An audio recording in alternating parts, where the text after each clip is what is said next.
Generation of SSB-SC wave in ADC. SSB-SC stands for single sideband suppressor carrier wave. It requires two methods, that is, it requires to process less transmission power and less bandwidth. The bandwidth of SSB-SC is FM.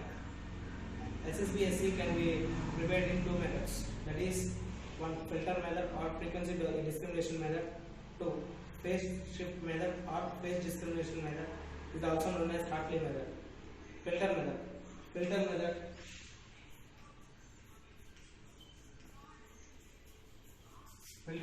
requires balanced modulator and local oscillator and one band pass filter. An arbitrary signal M of t and local oscillator C of t passes through the balanced modulator. It gives double sideband suppressor carrier wave, and the double sided suppressor carrier wave moves towards band pass filter. It gives single sideband suppressor carrier wave. Balanced modulator output is DSB-SC, double sideband suppressor carrier wave. DSB-SC is equal to M of t into C of t. M of t is an arbitrary signal. Therefore, C of t is equal to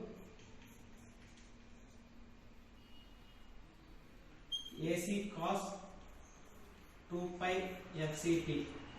Therefore, DSB-SC, double sideband suppressor carrier wave, is equal to M of t into AC cos 2 pi FCT. This is known as filter method. In this filter method, the signal passes through band pass filter, and the band pass filter allows only the signals it requires and neglects the other frequencies. Therefore, the single sideband suppressor carrier wave will come as output. Drawbacks of the filter method. Filter method band pass filter allows only for certain frequencies. Therefore, it is applicable for only theoretical purpose. It doesn't applicable for practical purpose. In practical purpose, we use the speech signal as ordinary signal. Therefore, the range of the speech signal is 300 Hz to 3400 Hz. Now, let us see about phase shift method. In phase shift method, it contains two product modulators and one wideband phase shifter and one 90 degrees phase shifter. Therefore, the modulating signal is traveling through the product modulator. It gives output x1 of t, and another travels through wideband 90 degrees phase shifter and becomes product modulator. It outputs from x2 of t. Here, the carrier oscillator gives AC cos 2 pi FCT. Therefore, it goes through x1 of t and it changes the phase shift and it moves through x2 of t. Therefore, it adds at the place adder. Adder is equal to y of t. Therefore, y of t is equal to x1 of t plus x2 of t. Here, x1 of t is equal to m of t into AC cos 2 by FCT. Here, x2 of t is equal to m cap of t equal to AC cos 2 sin FCT. Therefore, y of t is equal to m of t cos 2 pi FCT plus m cap of t sin 2 pi FCT. Proof. M of t is equal to modulating signal m of t is equal to am cos 2 pi fmt. M cap of t is equal to am sin 2 pi fm of t. Therefore, y of t is equal to x1 of t plus or minus x2 of t. For SSB, SC, LSB, left side band, that is equal to AMAC cos 2 pi FC minus FM into T. For SSB, SC, USB, upper side band, SSB, SCUSB is equal to AM AC cos 2 pi FC plus FM of t. Here this is the process of generation of SSB SC carrier. Now I want to say about identifiers in DHD with VHDL basic elements. Identifiers. This is known as the identification of any data types. Identifiers are two types. One, basic identifiers, and two, extended identifiers. Basic identifiers. Basic identifiers can start with small alphabets or capital alphabets. Basic identifiers are case sensitive. Basic identifiers can contain alphanumerical values and underscores. Basic identifiers can't contain spaces. Basic identifiers cannot allow VHDL keywords. Basic identifiers can't allow two underscores immediately. Now the extended identifiers. Extended identifiers starts with backslash and ends with backslash. Extended identifiers can contain dollar, hashtag symbols. It is case sensitive.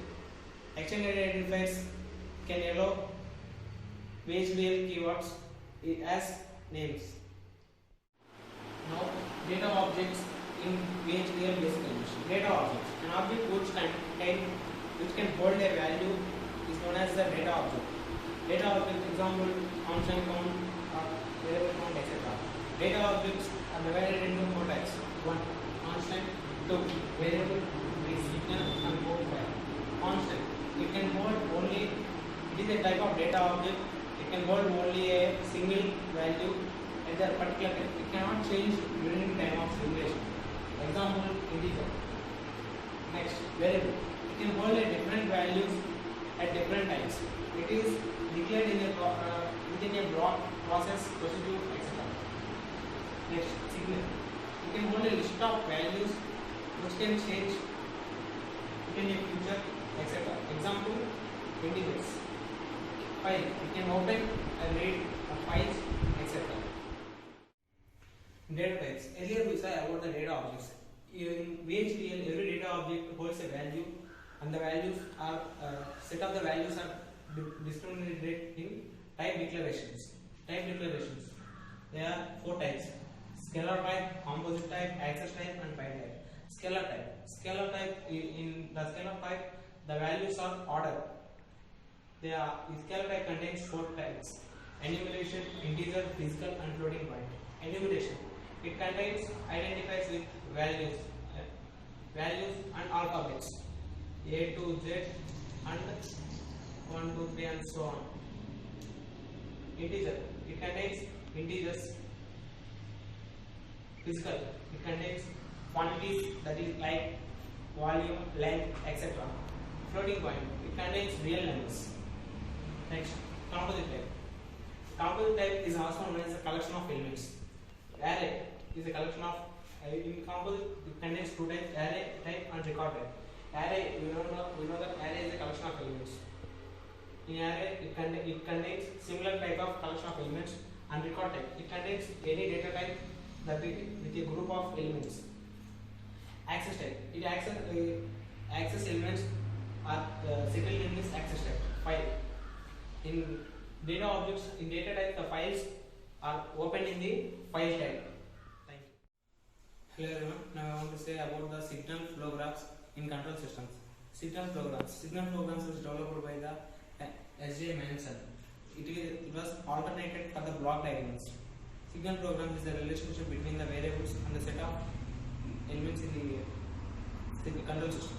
Therefore, signal flow graphs contain different terms. They are node, branch, notation, source, sink. Source is also known as the input way, and sink is also known as the output way. Path, forward path, and loop, non-touching loops, forward path gain, loop gain. Therefore, now node is a system variable which is known as sum of all incoming variables, sum of all incoming signals. Branch, node. Here this is known as node, and these are all called as nodes. Branch branch tells us the direction of the node, the direction of the signal from node to the another node. This is called branch. These are called branches. In branch consists of two parts, that is node at summing point and node at transmitting point. Node at summing point. The forwarding path is known as node at summing point and the existing part is known as node at transmitting point. And so notation. Here we see that notation A21, that is equal to A, I, J. Therefore, the signal transfers from one node to another node, that is AI to AJ. This is called notation. Source. Source is also called as input node. It contains only outgoing branches. Now sink. Sink is called output node. It contains only incoming branches. In this way, source and sink are linked. Therefore, path. Now path. Path is it was a traversal, the traveling from one node to another node in the way. Forward path. The direction which shows the way, which is in the forward direction only. It is called forward path. Loop. If the node touches the another node in this way, this is called as loop. There are non-touching loops. The loops which does not touch each other is called as non-touching loops. Forward path gain. The product of traversing, the product of the variable which contain traversing in the forward path direction. Loop gain. The product of traversing wave which contains only in the loop. This is called as source flow graphs.